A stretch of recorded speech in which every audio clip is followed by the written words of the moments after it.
Hello, কেমন আছেন সবাই? আমি তো ভালোই আছি। চলে এসেছি আমার রান্নাঘরে। আজ বিশ্ব নৃত্য দিবস। নাচ সেরে আমি এসেছি রান্নাঘরে রান্না করতে। হাতে বেশি সময় নেই। ঝটপট করে আমাকে রান্না করতে হবে মাটন।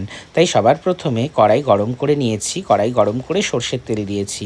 সরষের তেল গরম হয়ে গেলে কেটে রাখা ডুমো করে আলুটা আমি দিয়ে দিয়েছি ভাজার জন্য। আর এইদিকে ততক্ষণে আমি পেঁয়াজটা কুচিয়ে নিচ্ছিলাম। আলু ভাজা হয়ে গেছে পেঁয়াজ কুচোতে কুচোতে। এবারে আলুগুলোকে নাবিয়ে নিলাম। আলুগুলোকে আমি নাবিয়ে নেওয়ার পরে এর মধ্যে দিয়ে দিলাম কিছুটা পরিমাণ চিনি। চিনিটা দিলে রঙটা ভালো হয়। এরপরে দিয়ে দিলাম আমি ফোড়নে দিয়েছি গোটা জিরে, শুকনো লঙ্কা, তেজপাতা, গোটা গরম মশলা। তারপরে দিয়ে দিলাম কুচিয়ে রাখা পেঁয়াজগুলো ততক্ষণ আমি নাড়াচাড়া করছিলাম। আর এদিকে মাংসটা কিন্তু আমি ধুয়ে নিচ্ছিলাম। হ্যাঁ, আজকে আমি কিছু রেডি করে রাখতে পারিনি, ম্যারিনেট করে রাখতে পারিনি। কড়াই বসিয়ে দিয়ে সব জোগাড় করেছি, কারণ প্রচণ্ড আজকে আমার ব্যস্ততা ছিল কাজের, তার মধ্যে ভোট দেওয়া, এছাড়াও বাজার করা নানান রকম। তাই অনেক দেরি করে রান্নাঘরে ঢুকেছি। আবার মাটন রান্না অনেক সময়ের ব্যাপার। তাই আমি মাটনটা চাপিয়ে দিয়েই ওর মধ্যে দিয়ে দিয়েছিলাম পরিমাণ মতো নুন, হলুদ, কাশ্মীরি লঙ্কার গুঁড়ো, আর দিয়ে দিয়েছিলাম টক দই। এবারে সব কিছু একসঙ্গে ভীষণ ভালোভাবে নেড়ে চেড়ে মিশিয়ে নেব। আর যতক্ষণে জল ছাড়বে ততক্ষণ আমি কিন্তু এটাকে নাড়তে থাকবো। জল ছাড়লে আমি ঢাকনা দিয়ে দিয়ে কষাতে থাকবো। আর এই দিকে বাকি মশলাটা আমি করে নেব। এবারে মিক্সি জারে দিয়ে দিয়েছি আদা, কাঁচা লঙ্কা, রসুন, আর দিয়ে দিলাম পরিমাণ মতন জিরে, আর দিয়ে দিলাম পরিমাণ মতন গোটা ধনে। এবার সব কিছু দিয়ে মিক্সিতে আমি একটা ভালো মিহি পেস্ট তৈরি করে নেব। এই দেখো মিহি পেস্ট তৈরি হয়ে গেছে। এখন আমি আদা, রসুন, জিরে, লঙ্কা সব কিছু একসঙ্গে দিয়ে দিলাম। ব্যাস, আমার মাংসের মধ্যে মশলা দেওয়া কমপ্লিট। এবারে কিন্তু আমি খুব ভালো করে কষিয়ে নেব যতক্ষণ না মাংস থেকে তেল ছেড়ে আসে। মাংস থেকে প্রায় কিন্তু তেল ছেড়ে এসেছে, আর ততক্ষণেও আমি মাংস কষিয়ে যাচ্ছি।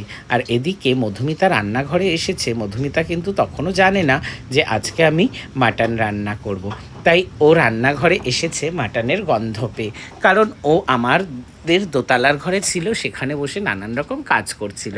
আর আমাদের কিচেন তো একতলায়, তাই ও জানতেও পারেনি। তাই ও একতলায় নেমে এলো মাটনের গন্ধ পেয়ে, আর এসে আমাকে জিজ্ঞাসা করছিল যে আজকে আমি মাটন রান্না করছি। বাহ, তাহলে তো খুব ভালো বিষয়। একটু মধুমিতাকে সারপ্রাইজ দেওয়ার ছিল, তাই আর কি আমি আর মধুমিতাকে বলিও নি যে আজকে মাটন করব। যাই হোক, মাটনটা কষাতে কষাতে আমি কিন্তু ওর সঙ্গে কথা বলছিলাম। আর মাটনের কালারটাও বেশ সুন্দর এসেছে। এই দেখো, বেশ ভালো হয়েছে না মাটনের কালারটা?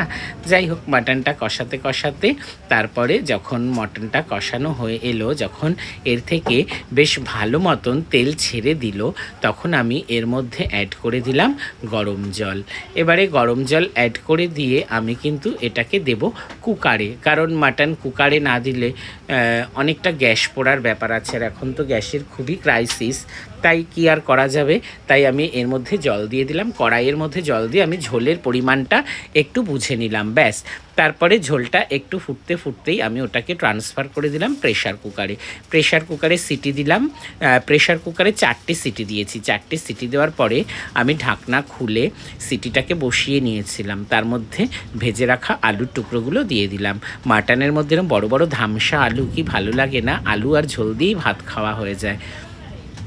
তারপরে মিশিয়ে দিলাম আলুটা মিশিয়ে দিয়ে আবারও আমি কুকারে সিটি দিয়ে নিলাম। কুকারে সিটি দিয়ে কুকারের ঢাকনা খুলে নিলাম। এবারে কি দিতে হবে বলো তো? আরেকটা জিনিস না দিলে কমপ্লিট হবে না, সেটা হচ্ছে বাটা গরম মশলা।